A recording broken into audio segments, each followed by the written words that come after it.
Om Namo Bhagavate Vasudevaya. We are reading from Bhagavad Gita, chapter number 1, text number 30th. Nacha saknomi avastatum brahmadiva cha me manaha nimittani cha pashyami viparidani keshava. Nacha saknomi avastatum means I am unable to stand on this chariot. Avastatu means stand. Na saknomi means I am unable to. Cha means he has said so many things in the previous verses, like my skin was burning and my mouth is drying up, all those things. Now here is also adding. Cha means also. Also I am unable to stand. Also my memory is losing. Brahmitva cha. Me, manaha. Also my mind is reeling. There are constantly so many symptoms of weakness is taking place. I have expected here so many things, so many wonderful things after participating in this battle. But viparidani keshava. But what is the result? Is all opposite. So if we have an attachment with something or somebody, and if we are going to lose that person or that thing, then it's become a big burden. We are completely under moha, illusion. Even if a loving child comes to your lap, you push him away. A small thing becomes heavy. The chair that you are sitting, it gives a little inconvenience and you just throw it away. A cup of water becomes heavy for you too. Even a grain of rice becomes heavy. That is the result of having severe material attachment. No matter where you go in the material world, what we are looking for, a complete peace and happiness, is not going to be there. Because the material world is constructed in such a way, no one can be happy. Which means all of our endeavor to search for happiness has become simply waste of time. Krishna says that very clearly in Bhagavad Gita. Dukkhalayam ashashvadam. This world is alayam. Alayam means vidyalayam. The educations are given there. A place of education is called vidyalayam. Here dukkhalayam. This whole world is a dukkhalayam, place of misery. And ashashvadam, everything we achieve by direct means or by good karma or bad karma is all going to be temporary, Krishna says. So, two things are here. One is service, second is happiness. The service that we render, the result we need is a happiness. But that in order to achieve that happiness, we look reward from our actions. And more often, the result actually ends in physical destruction, psychological distraction, and mental disturbance, bodily disturbance, the friends and relatives harassment, on children's domination. We are unable to take up all those things.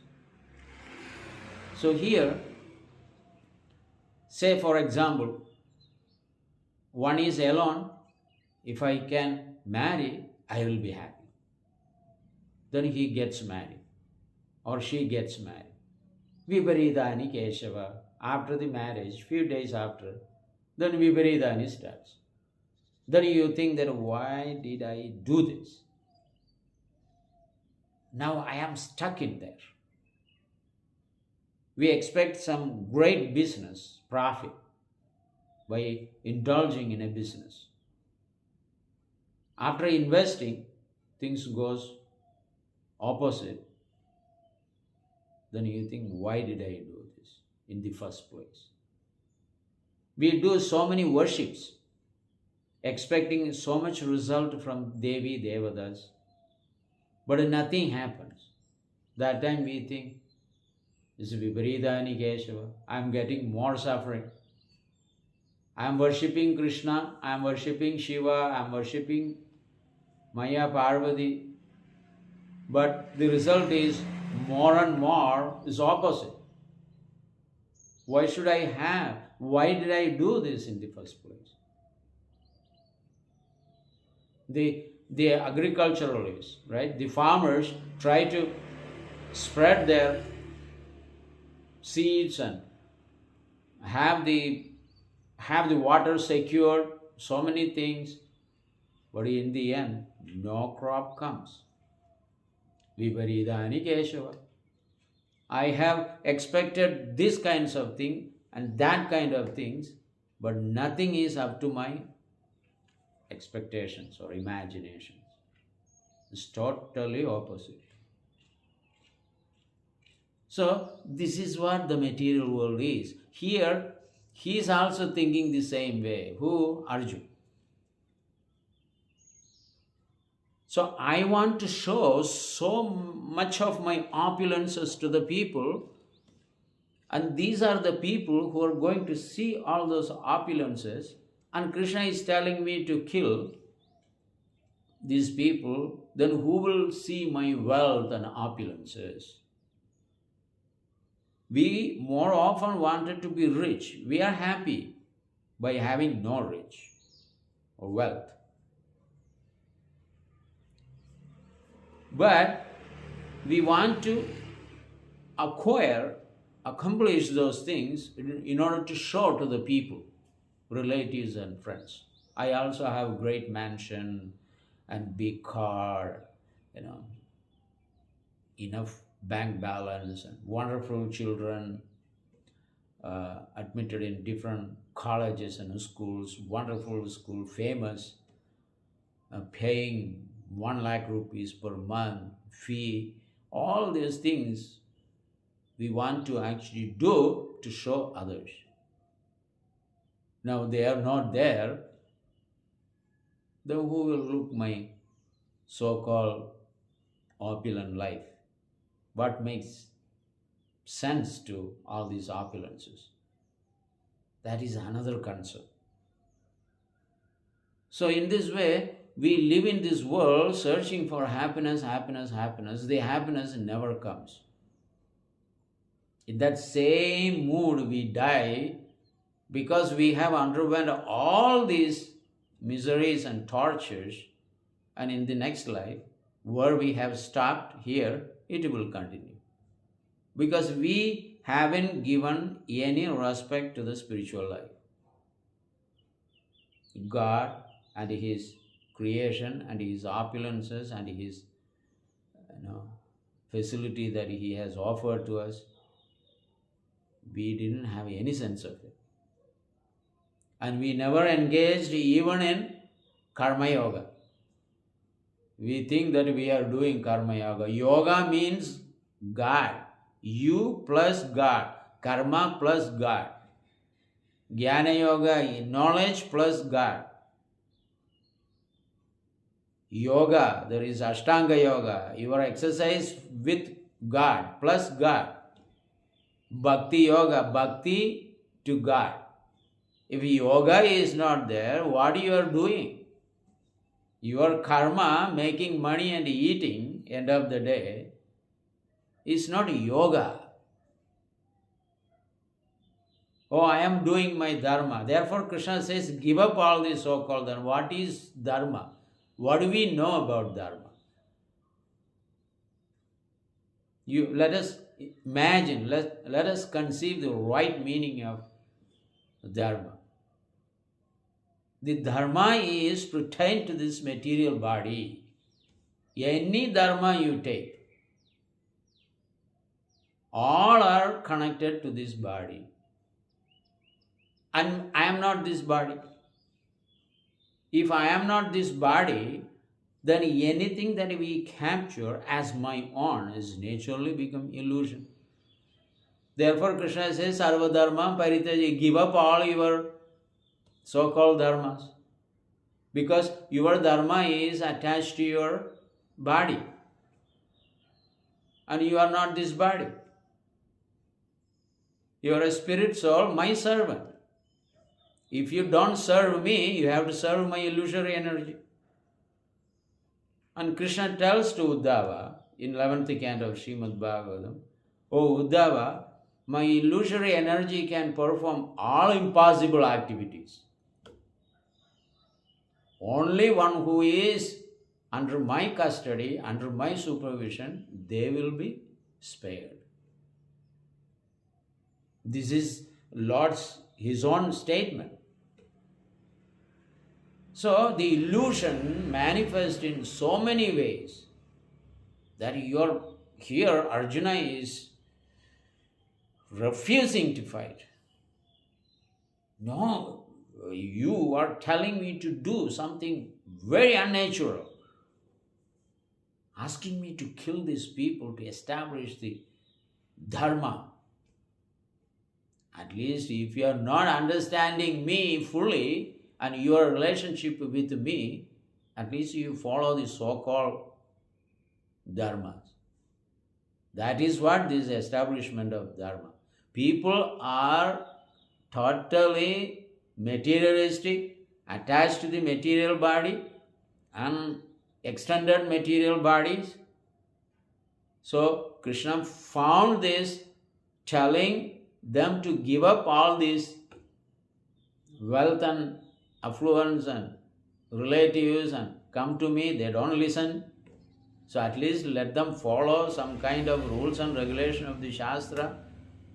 And eventually they increase their piety, then they get attracted to me. Directly if I tell Krishna Sarva Dharma Paritaja in the first chapter of Bhagavad Gita, Arjuna will say, sorry sir, can you go back to Dwarika? Therefore the Lord actually explained everything about his majesty, about his opulences, about how he created this universe, and who he is, who are all these people. After explaining all those things, the Lord said in the end, now you give up all these things just to follow me. We have to follow someone, either dog or God.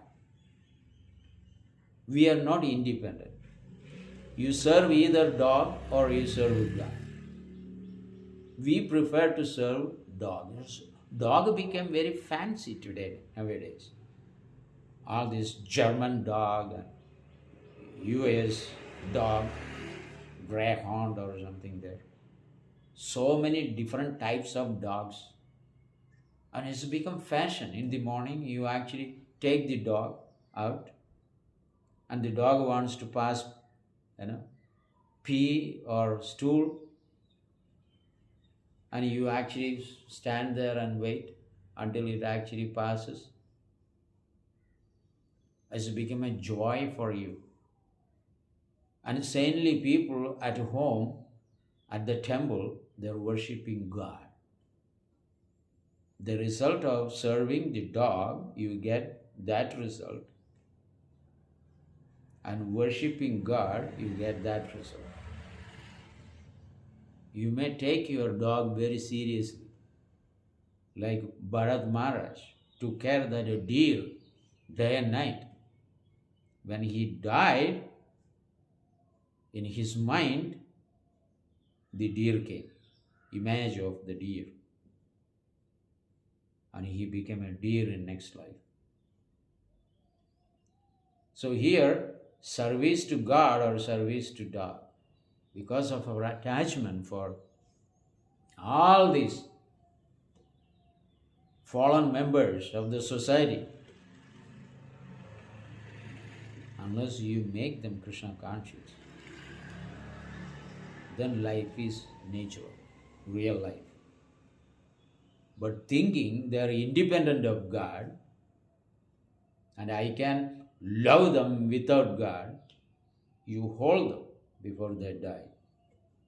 Why don't you stop their death? Why don't you stop their disease? They are growing old. Why don't you stop it? If you have power, more than God, why don't you do all these things? It's not possible. So the happiness that we are looking for in a wrong direction, taking an aircraft to New York and thinking, or you are thinking that you want to go to Germany and taking a New York aircraft, that is false. That is a wrong aircraft. So you're thinking that you want to be happy, but the actions that we render is all wrong. So there is happiness available for everybody. And Krishna says that you need to work for so many people, continue to work. The wife and children or husband, they never allow you to be free from their services. But all these services are okay as long you have connection with Krishna. Otherwise, in the end of the day, in the end of the life, everything result in zero.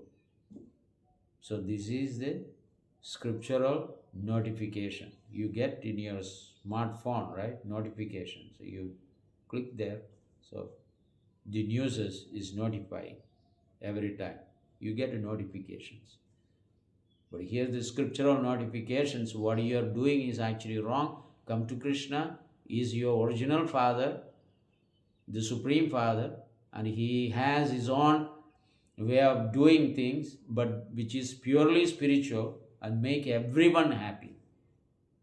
Nimittani cha viparidani. I expected something, something else is happening. No, I drill the material activities and try to become happy. No, keep on drilling. You never find the water. Means unable to find the happiness.